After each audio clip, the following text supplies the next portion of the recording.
2% வாங்குவாரா அப்படின்னு கேட்டவங்கலாம் இல்லைங்க ஒரு 5% வாங்குவாருன்றதுக்கு வந்தாங்க. இல்லைங்க 20-25க்கு மேலே போவாருங்க. 2%ல ஆரம்பிச்சு 25 வரையும் வந்தாங்க.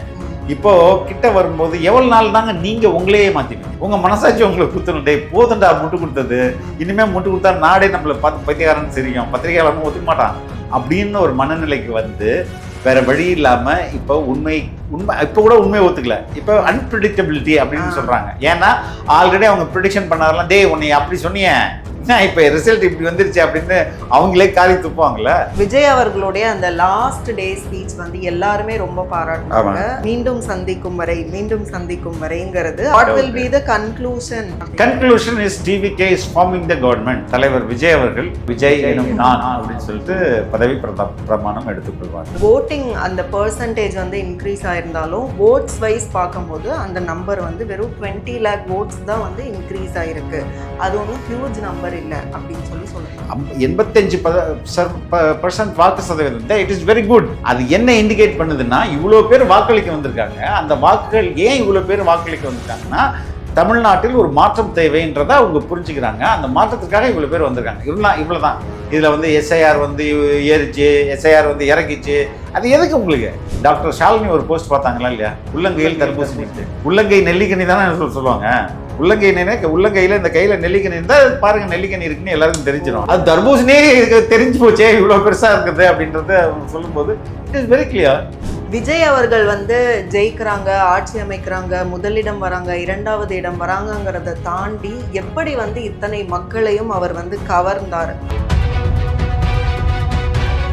நியூஸின் நேயர்களுக்கு வணக்கம். இன்றைக்கு நேர்காணலில் நம்ம கூட இணைஞ்சிருக்காங்க தாவேகா தேசிய செய்தி தொடர்பாளர் திரு ஃபெலிக்ஸ் ஜெரால்ட் அவர்கள். நிறைய கேள்விகள் கேட்க போகிறோம், வாங்க பேசலாம். வணக்கம் சார். வணக்கம்மா. பத்திரிகையாளர்கள் அப்படின்னு சொல்லும்போது பிஃபோர் எலெக்ஷன் நிறைய பேர் வந்து விஜய்க்கு எதிராக நிறைய கருத்துக்களை சொன்னவங்க கூட அந்த எலெக்ஷனுக்கு 2-3 நாளைக்கு முன்னாடி அப்படியே விஜய்க்கு ஆதரவாக, அதாவது நிறைய கூட்டம் கூடுது, இதை வந்து சாதாரணமாக எடுத்துக்க முடியாது அப்படிலாம் சொன்னதை பார்த்தோம். அப்புறம் எலெக்ஷனுக்கு அப்புறம் வந்து ஓட்டிங்லாம் நடந்ததுக்கு அப்புறம் வந்து அவங்க என்ன டோனில் பேசுகிறாங்கன்னா திஸ் இஸ் அன்பிரெடிக்டபிள், விஜய் வந்து கண்டிப்பாக ஒரு மாசான ஒரு பெர்சன்டேஜை வாங்குவார் அப்படின்னு அவங்களே சொல்லும்போது இந்த டிரான்ஸ்ஃபர்மேஷன் அப்போ வந்து கன்ஃபார்ம் பண்ணுதா? இல்லைம்மா, எப்போதுமே அது கன்ஃபார்ம் பண்ணுது. நீங்கள் வந்து சரியாக பார்க்க தவறிட்டீங்க. 2% வாங்குவாரா அப்படின்னு கேட்டவங்கலாம் இல்லைங்க ஒரு 5% வாங்குவாருன்றதுக்கு வந்தாங்க. இல்லைங்க 20-25க்கு மேலே போவாருங்க அப்படின்னு சொல்கிறாங்க. அது அப்படின்னு சொன்னாங்க. இந்த 2%ல ஆரம்பிச்சு 25 வரையும் வந்தாங்க. இப்போ கிட்ட வரும்போது எவ்வளவு நாள் தாங்க நீங்க உங்களையே மாத்திப்பீங்க? உங்க மனசாட்சி உங்களை குத்தணும், டே போதுண்டா முட்டு கொடுத்தது, இனிமே முட்டு கொடுத்தா நாடே நம்மளை பார்த்து பத்திரிகையாளன்னு தெரியும், பத்திரிகையாளனும் ஒத்துக்க மாட்டான் அப்படின்னு ஒரு மனநிலைக்கு வந்து வேற வழி இல்லாம இப்போ இப்போ கூட உண்மையை ஒத்துக்கல. இப்போ அன்பிரிடிக்டபிலிட்டி அப்படின்னு சொல்றாங்க. ஏன்னா ஆல்ரெடி அவங்க ப்ரிடிக்ஷன் பண்ணாதெல்லாம் டே உன்னை அப்படி சொன்னீங்க, இப்போ ரிசல்ட் இப்படி வந்துருச்சு அப்படின்னு அவங்களே காலி துப்புவாங்கல்ல. அப்போ இந்த நிலைமையில அன்பிரிடிக்டபிலிட்டி நாளைக்கு சொல்லலாம். இல்லைங்க கடைசி நேரத்தில் நான் வந்து இதை சரியாக கணிக்க முடியல, யாராலையுமே கணிக்க முடியல, அதனால தான் அன்பிரிடிக்டபிலிட்டி நானே சொன்னேன். பாருங்க பரவாயில்ல வெற்றி பெற்றுச்சு அப்படின்னு சொல்லி அங்கே அந்த அந்த நியூட்ரலாகி அங்கே போயிட முடியும்ல. அதற்காக இப்படி மறுபடியும் கதை சொல்கிறது தான். ஆனால் நான் சொல்கிறேன் டே 1லேருந்தே தாவேகா ஆட்சி அமைக்கும் அப்படின்றது அது வந்து டே 1லேருந்தே அது நம்மளுக்கு ரொம்ப விசிபிளாக இருந்தது. இப்போ இது இன்னும் ஈவன் மோர் கன்ஃபார்ம் ஆயிருக்கு. வேங்கை வயல் ரொம்ப சென்சிட்டிவான ஒரு பகுதி, அங்கேருந்து யாருமே ஓட் பண்ணல. 8 பேர் அப்போ வந்து அதுவுமே வேற பகுதியிலேருந்து வந்து ஓட் பண்ணாங்கன்னு சொல்லியிருக்காங்க. ஸோ தேர்தலை புறக்கணிச்சிருக்கிறாங்க. அப்படிங்கும்போது விஜய் அவர்கள் மேலே கூட அவங்களுக்கு நம்பிக்கை வரலல்ல. இல்லை, அந்த மக்களுக்கு ஒட்டுமொத்த கோபம், அது மொத்த அரசு மேலேயும் கோபம். அது ஒரு சரியான அரசு வரும்போது அவர்களுக்கான நேர்மையான நீதியை வழங்கும் போது அது சரியா போயிடும். அது அவங்களுக்கு தானே கேட்குறாங்க. ஈவன் வந்து வேங்கை வயல் விவகாரத்தில் கூட விஜய் அவர்கள் வந்து எதுவுமே வந்து கருத்து இல்லைங்க. அந்த விக்டிம்ஸை கூப்பிட்டு வேங்கை வயலில் பாதிக்கப்பட்ட அந்த விக்டிம்ஸை கூப்பிட்டு ஜூனியர் விகடன் அம்பேத்கர் புத்தக வெளியீட்டு விழாவில் அவங்கள வந்து கௌரவிச்சு அவங்க கூட நின்று உங்க கூட நான் இருப்பேன்றதை உறுதி கொடுத்தார்ல. யாருமே போய் பார்க்கலையே, அட்லீஸ்ட் இவங்களை கூப்பிட்டாச்சும் அவர் பேசுறாருல. அந்த விதத்தில் உண்மையிலே இதை வந்து அதாவது விக்டிம்ஸையே கிரிமினலைஸ் ஆக்குறது இந்த கவர்மெண்ட்டோடைய ஒரு தனி சிறப்பு. யாரெல்லாம் பாதிக்கப்பட்டோன்னா அவன் மேலே குற்றவாளி ஆகிறது. அதுதான் இவங்களுடைய தனிச்சிறப்பு. அந்த அடிப்படையில் ஒன்ஸ் வந்து ஒரு நல்ல ஆட்சி வரும்போது அதற்கான நேர்மையான விசாரணை நடத்தும்போது மக்கள் they will come in to the system. Voting அந்த பெர்சன்டேஜ் வந்து இன்க்ரீஸ் ஆயிருந்தாலும் ஓட்ஸ் வைஸ் பார்க்கும்போது அந்த நம்பர் வந்து வெறும் 20 lakh votes தான் வந்து இன்க்ரீஸ் ஆயிருக்கு. அது ஒன்றும் ஹியூஜ் நம்பர் இல்லை அப்படின்னு சொல்லப்படுது. இல்லைம்மா, வெதர் நான் என்ன சொன்னேன் உங்களுக்கு தொடக்கத்திலே நம்ம நிறுத்துமே, தமிழ்நாட்டிலே 10 பேர் தான் ஓட்டு போட்டாங்கன்னு வச்சுக்கோங்க. அதாவது 10% தான் ஓட்டு போட்டிருக்காங்கன்னு வச்சுக்கோங்க. அந்த 10%ல யாருக்கு அதிகமாக ஓட்டு போட்டிருக்காங்க? புரியுதா நான் சொல்கிறது? 10% தான் வாக்கு சதவீதம் தமிழ்நாட்டில் நடந்திருக்கு. 90 பேர் வாக்குச்சாவடிக்கே வரலன்னு வச்சுக்கிட்டா கூட அந்த 10%ல 8 பேர் தாவேக்காவுக்கு போட்டிருந்தா அந்த தாவேக்கா தானமா வின்னீங்க. அதனால தான் எதுக்கு நான் சொல்றேன்னா, இது ஹெவி பர்சன்டேஜ். அந்த பர்சன்டேஜ் வந்து it plays a major role in terms of getting the vote for TVK. But அதில் வந்து நீங்கள் குறை கண்டுபிடிச்சி இல்லைங்க 5% தான் வந்திருக்கு இல்லை இப்படின்றதெல்லாம் எந்த அது லாஜிக்கே இங்கே இல்லை, இடம் இல்லை. There is no. இப்போ ஒரு கிளாஸில் 50 பேர் ஸ்டூடெண்ட்ஸ்னா 50 பேர் ஸ்டூடெண்ட்ஸில் எக்ஸாமுக்கு வந்து 10 பேர் வரல, 40 பேர் தான் எழுதுறான்னு வச்சுக்கோங்க. 40 பேரில் யார் 40 மார்க் வாங்குறானோ அவன் தானே பாஸு. புரியுதா நான் சொல்கிறது? அதனால் இங்கே வந்து 85% வாக்கு சதவீதம் தான் இட் இஸ் வெரி குட். அது என்ன இண்டிகேட் பண்ணுதுன்னா, இவ்வளோ பேர் வாக்களிக்க வந்திருக்காங்க. அந்த வாக்குகள் ஏன் இவ்வளோ பேர் வாக்களிக்க வந்திருக்காங்கன்னா, தமிழ்நாட்டில் ஒரு மாற்றம் தேவைன்றதை அவங்க புரிஞ்சுக்கிறாங்க. அந்த மாற்றத்திற்காக இவ்வளோ பேர் வந்திருக்காங்க. இவ்வளோதான்.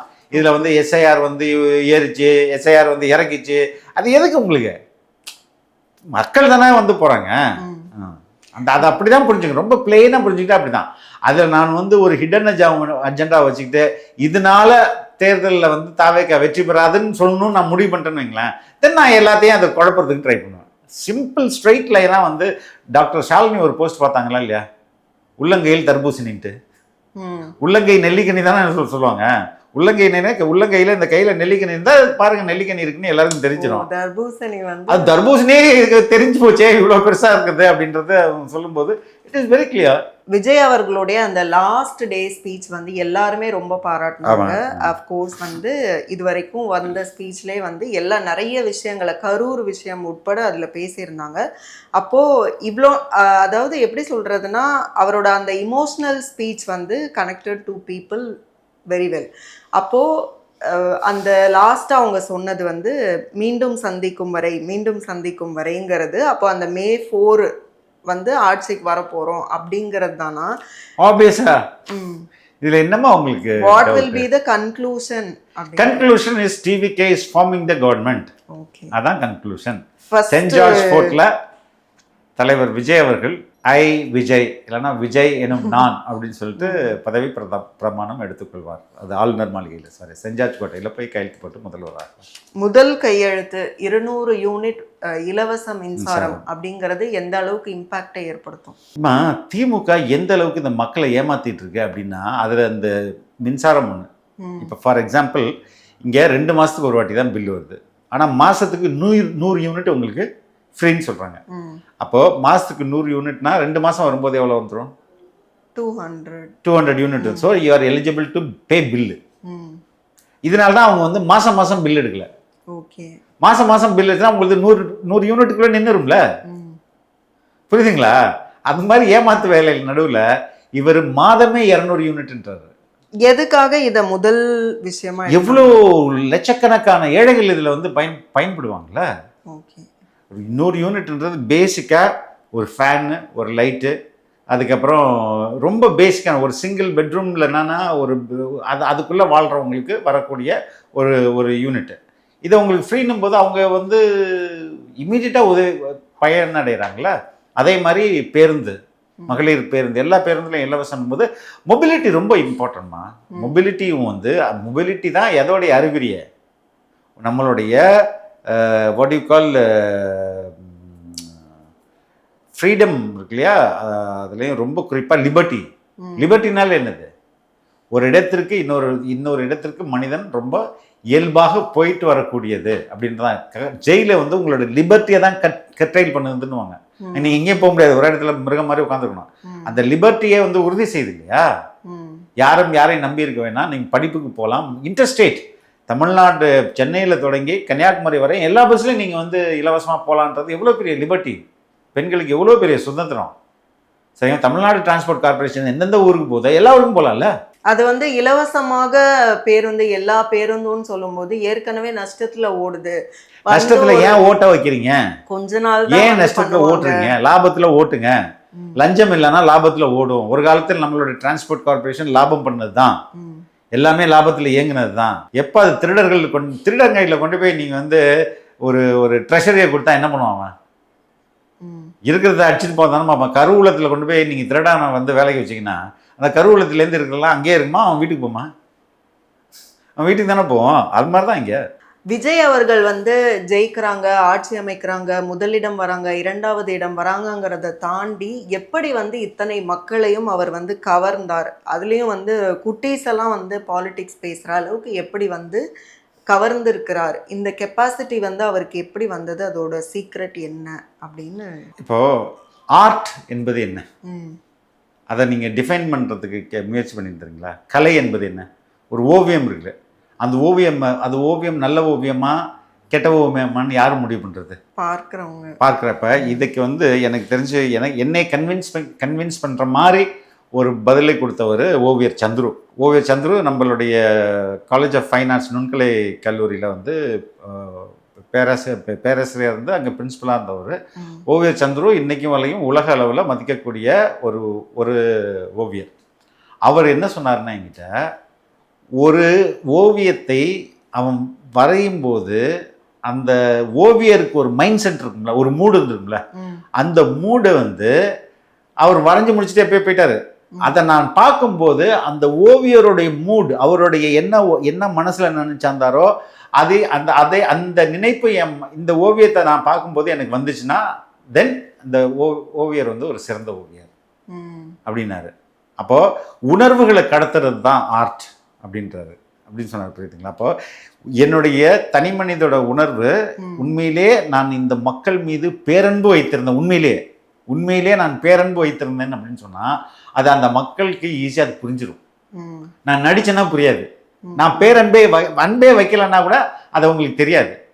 இப்போ உண்மையிலே நான் அன்பு செலுத்தினேன்னு வைங்களேன், அந்த மக்கள் கூட்டத்தை பார்த்து டேய் இவ்வளோ மக்கள் எனக்காக வராங்களா, I should do something good for them அப்படின்னு நான் உள்ளார்ந்து நினைச்சேன்னா அது அவங்களுக்கு அது வந்து கடத்தப்பட்டுரும். இதுதான் நீங்கள் கேட்ட கேள்விக்கான பதில்.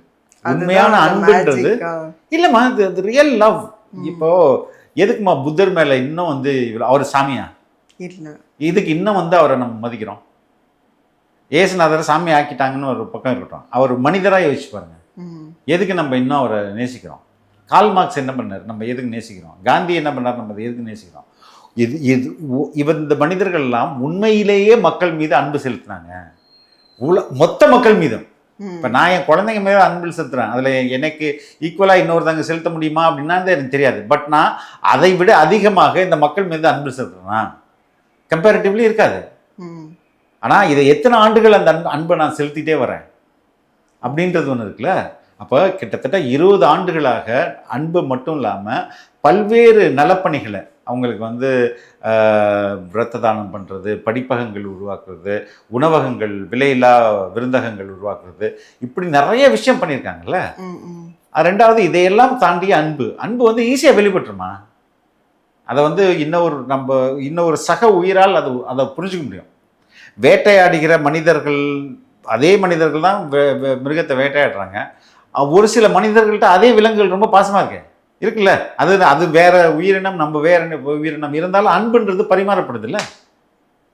அதுதான் அன்புக்கும் உண்டோ அடைக்கும் தாழ்ன்றாங்கல்ல, அதுதான் அது அடிப்படையாக தான். மிக்க நன்றி. ரொம்ப நன்றி.